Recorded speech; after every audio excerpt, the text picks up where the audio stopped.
Hi, my name is Emily Garibaghi. This is my presentation summarizing the special education evaluation process. For my interview, I met with the school psychologist in my internship placement at Kiva Elementary School. The general referring process for special education begins with the multi-tiered system of support, also known as MTSS. This provides various interventions based on students' needs. Students move through 3 tiers with increasing levels of support and frequency of intervention as they progress through the tiers. Tier 1 is the level that all students begin in. Tier 2 consists of 20% of the class. These students can be pulled out up to a few times a week to receive interventions. Tier 3 consists of 5% of students, requiring everyday interventions. The use of MTSS ensures that the interventions are provided early and consistent before considering special education referrals. This systematic approach ensures that students' needs are closely monitored, with progress tracking happening weekly. If there is a lack of progress or students need an evaluation, they would then be referred for special education services. The process for special education services begins with a review of existing data meeting, known as a road meeting. This is done when a student from Tier 3 has been referred by the reading specialist for additional evaluations. This data-driven approach helps the team decide whether a student requires further evaluation to determine eligibility for special education services, as well as what areas to test in. This highlights a team-based decision-making process, which includes parents and requires their informed consent. Assessment types are chosen based on the student's unique needs and can include a range of cognitive, behavioral, academic, and adaptive functioning assessments. Standardized tools like the WISC-5, BASC-3, WIAT-4, and ABAS-3 are employed depending on the concern, whether it's cognitive, academic, behavioral, or adaptive functioning. Addressing cultural and linguistic differences is also a priority.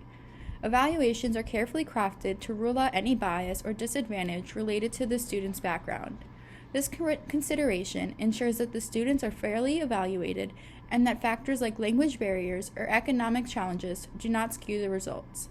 Translation services and specific statements in the evaluation report help to clarify these considerations. During the evaluation process, many take part to ensure that there is a comprehensive understanding of the student's needs. For example, an SLP, or speech-language pathologist, will be involved if there are concerns related to language, pragmatics, or articulation. An OT, or occupational therapist, steps in when fine motor or sensory processing skills are in question. Additionally, a PT, or physical therapist, or an adaptive physical education teacher might join the team if there are concerns about the student's gross motor skills. This collaboration allows us to evaluate all areas of a student's development thoroughly and holistically. Another essential component of the evaluation process is conducting classroom observations. This provides authentic, real-time data on how the student functions socially, academically, and/or behaviorally. Observations are particularly valuable when assessing for conditions like ADHD, as they allow the psychologist and other specialists to compare the student's behavior to those peers.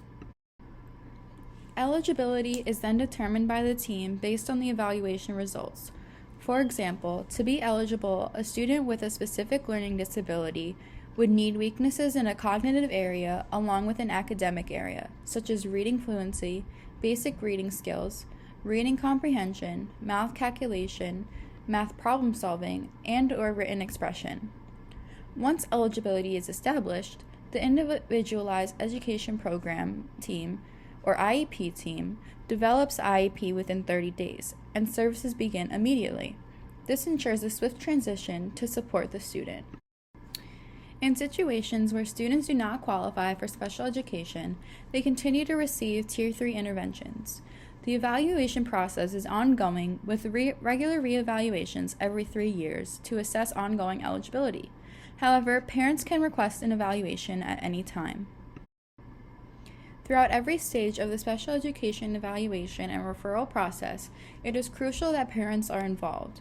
Parental consent and collaboration ensure that the evaluation process is transparent and parents are well-informed participants in their child's educational journey.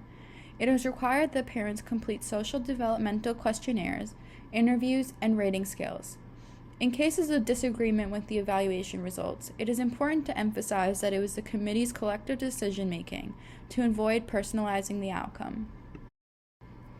To cater to those that require special education services, there are additional programs within the school and district that are offered. The school offers various programs such as the Panda Preschool program, the Social Communication Academics program for students with social or communication needs, the Gifted and Talented program, and the Learning Resource Centers for special education services. Last semester, I had the pleasure of being placed in the Panda Preschool program for my internship, and it was one of my favorite placements yet.